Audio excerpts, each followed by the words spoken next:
আয়ুষ আর কুসুমের অবস্থা দেখে চমকে গেল ইন্দ্রাণী গাঙ্গুলি। সম্পূর্ণ জানতে হলে দেখতে থাকো। গল্পে শুরুতেই দেখা যায় আয়ুষ তো নিজের মায়ের ওপরে ড্রিঙ্ক করে চলে এসেছে কুসুমের কাছে। আর তখনই কুসুম বলে, নিজের মার ওপরে এত রাগ করে আপনি সব ছাইপাশ খেয়েছেন ছোট স্যার, এটা কিন্তু আপনার একদমই উচিত হয়নি। তখনই আয়ুষ বলে, কেন খাবো না? আমার মা আমাকে ভুল বুঝছে, অশান্তি বাড়ছে, মায়ের সাথে কথা বলতে পারছি না। তখনই কুসুম বলে, কেন বলতে পারছেন না? আপনি বলুন, কথা না বলার মতন কি আছে? তখনই আয়ুষ বলে, তুমি বুঝতে পারছো না, আমি যদি মায়ের সাথে কথা বলি তাহলে তো আমি হেরে যাব। আমি হারবো না, আমি মাকে দেখিয়ে দেব মা কতটা ভুল সিদ্ধান্ত নিয়েছে। এরপরে কুসুম বলে, এসব করে আপনি যে কী লাভ পাচ্ছেন আমি বুঝতে পারছি না। তবে একটা কথা জেনে রাখুন, এরকমভাবে কিন্তু মান অভিমানের পালা বাড়তে থাকবে। সেক্ষেত্রে কিন্তু আপনি দেবীমার সাথে আর কথা বললে উঠতে পারবেন না ছোট স্যার। এর মধ্যে আয়ুষ তো বারবার করে পড়ে যায়। কুসুম বলে, অনেকক্ষণ হয়ে গেছে আপনি এখানে রয়েছেন, চলুন এবারে আমি আপনাকে আপনার ঘরে দিয়ে আসি। এদিকে মেঘা ঘরটাকে সুন্দর করে সাজিয়ে অপেক্ষা করছিল, কিন্তু আয়ুষ না আসায় মেঘা বাইরে বেরিয়ে আসে। এরপরে যখনই কুসুম আয়ুষকে নিয়ে যাচ্ছিল তখনই আয়ুষ মেঘাকে ডেকে ডাক দেয়। আর এরপর কুসুম বলে, চুপ করুন ছোট স্যার, মেঘা ম্যাডাম একবার জেনে গেলে কিন্তু বাড়ির সবাই জেনে যাবে। তখন মেঘা বলে, কেউ ডাকলো মনে হলো আমাকে, কিন্তু কে ডাকলো? এরপর কুসুম আর আয়ুষ সাইডে হয়ে যায়। তখন মেঘা খুঁজে পায় না আর ভাবে আয়ুষ কুসুমের ঘরে নেই তো, একবার যাই গিয়ে দেখে আসি। এরপর কুসুমের ঘরের দরজাটা খোলাই ছিল আর কুসুম এমনভাবে সব কিছু সাজিয়ে গিয়েছিল, বিছানাটা দেখে মনে হচ্ছিল কুসুম যেন ঘুমাচ্ছে। তখনই মেঘা বলে, যাক কুসুম তো এখানে ঘুমাচ্ছে, তবে আয়ুষ কোথায় গেল? ও কি তবে অন্য কোনো মেয়ের সাথে ভ্যালেন্টাইন্স ডে পালন করতে গেছে? না, ব্যাপারটা তো বেশ অন্য রকমের লাগছে। এই সব ব্যাপারগুলো যদি ইন্দ্রাণী গাঙ্গুলিকে দেখানো যেত তাহলে একটা মজা হতো, কিন্তু কি করেই বা দেখাবো? আর এই যে কুসুম, তোমাকে কি করে চালাকি করে ব্র্যান্ড অ্যাম্বাসাডার পদ থেকে বাতিল করে দিলাম, কিন্তু তুমি বুঝে উঠতে পারলে না। আর এইভাবে এক এক করে গাঙ্গুলি পরিবারের সবার সাথে সবার ঝামেলা লাগিয়ে দেব আমি, আর বিজনেস বন্ধ করিয়ে দেব, তুমি চাইলেও কিছু করতে পারবে না। এরপরেই দেখে যে কুসুম নেই, কুসুম রীতিমতো সাজিয়ে গুছিয়ে গেছে, যেন কেউ দেখলে মনে করে কুসুম আছে। এরপর মেঘা বলে, কুসুম সরকার, আমি তোমাকে ছাড়বো না। এর মধ্যে কুসুম আয়ুষকে বলে, দেখুন মেঘা ম্যাডাম আপনার ঘরটা কত সুন্দর করে সাজিয়ে দিয়েছে, আর আপনি কিনা এরকমভাবে নেশা করে আজকের দিনটাই নষ্ট করলেন। তখনই আয়ুষ একটা বেলুন তুলে নিয়ে কুসুমকে প্রপোজ করে আর বলে, তোমাকে আমি খুব ভালোবাসি কুসুম, তোমাকে ছাড়া আমি বাঁচতে পারবো না।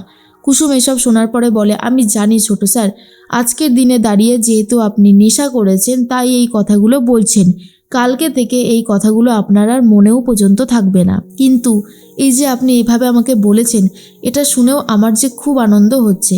আয়ুষ তখন বলে, তুমি আমার হাত ছাড়বে না তো কুসুম? কুসুম বলে, না ছোট স্যার, আমি কেন আপনার হাত ছাড়তে যাব, কারণ আমি যে আপনাকে খুবই ভালোবাসি।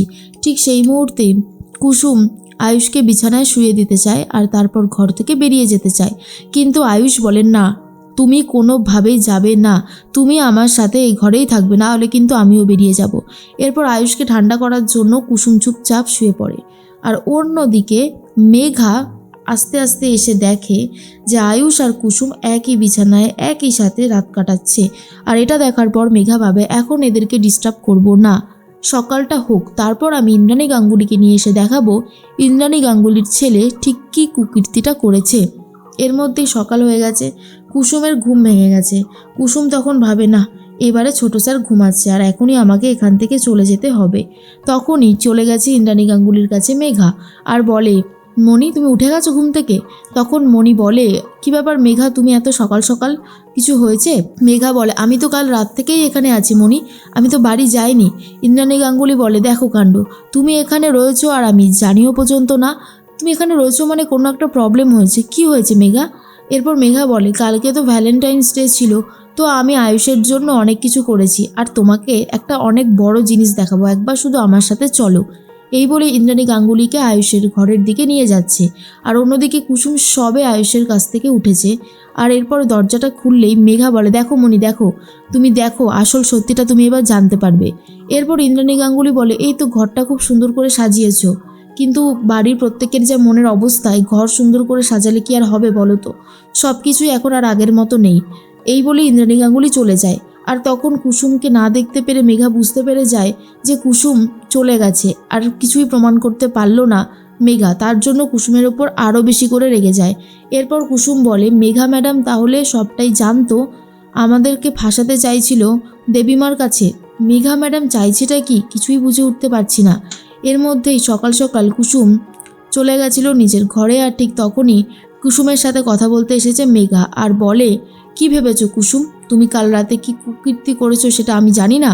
সেটা কিন্তু আমি খুব ভালো মতন জানি। তুমি আর আয়ুষ একই সাথে একই ঘরের বিছানায় রাত কাটিয়েছো, আবার বড় বড় কথা বলছো।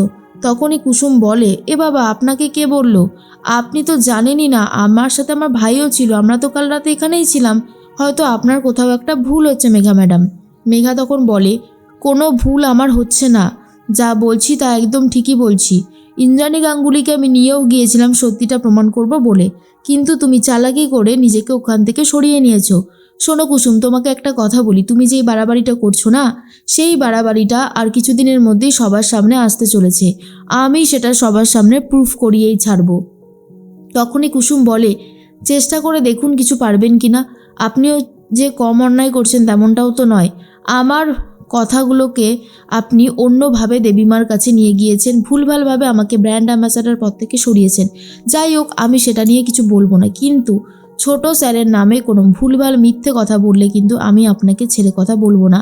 এই কথাটা আমি আপনাকে জানিয়ে দিলাম। এরপরেই আয়ুষের ঘরে চলে গেছে কুসুম চা নিয়ে আর বলে, ছোট স্যার, আপনি কিন্তু আমাকে কথা দিন ওইসব ছাইপাশ আর কখনো খাবেন না। তখন আয়ুষ বলে, কুসুম, আমি কি কাল রাতে একটু বেশি বাড়াবাড়ি করে ফেলেছিলাম? না মানে আমি কি কোনো খারাপ কাজ করে ফেলেছি? বলো না। কুসুম বলে, না, আপনি ভাবলেন কি করে যে আপনি খারাপ কাজ করতে যাবেন আর আমি সেটা আপনাকে করতে দেব? আপনি কোনো অন্যায় করেননি আর আপনি কোনো খারাপ কিছু করেননি, কিন্তু আপনি এই অন্যায়টা করছেন বারবার। আপনি কিন্তু নেশার জিনিস আর খাবেন না। কি আপনি বুঝতে পারলেন তো? আয়ুষ তখন বলে, দেখো, বুঝতে তো পারছি, আসলে আমার খুব কষ্ট হচ্ছে তো, আর সেইখান থেকে আমি ভুলভাল কাজ করে ফেলছি। মায়ের সাথে কখনো এত বড় মানবিমানের পালা চলেনি তো কুসুম। মা যে আমাকে কেন ভুল বুঝছে? তখন কুসুম বলে, আপনাকে আর ভুল বুঝবে না, আপনি একটু একটু নিজেকে শুধরে নিন, দেখবেন সব ঠিক হয়ে যাবে। আমি বলছি তো, আপনার কোনো অসুবিধা হবে না। কিন্তু কি করবে নিজেই বুঝে উঠতে পারছে না আয়ুষ, আর এটুকু ভাবে যে কুসুমের সাথে সে সবসময় থাকবে। কুসুম ভাবে, কাল রাতের বেলা যে কথাগুলো আমাকে বলেছিল সেই কথাগুলোর আর কোনো মানেই নেই ছোট স্যারের কাছে, কিন্তু একবার হলেও যে উনি আমাকে ভালোবাসার কথা বলেছে তার জন্য আমি খুবই খুশি। আমার তো মনের থেকে খুব আনন্দ হচ্ছে। এদিকে কুসুম সরকারকে রীতিমতো ফাঁসাতে চাইছে মেঘা।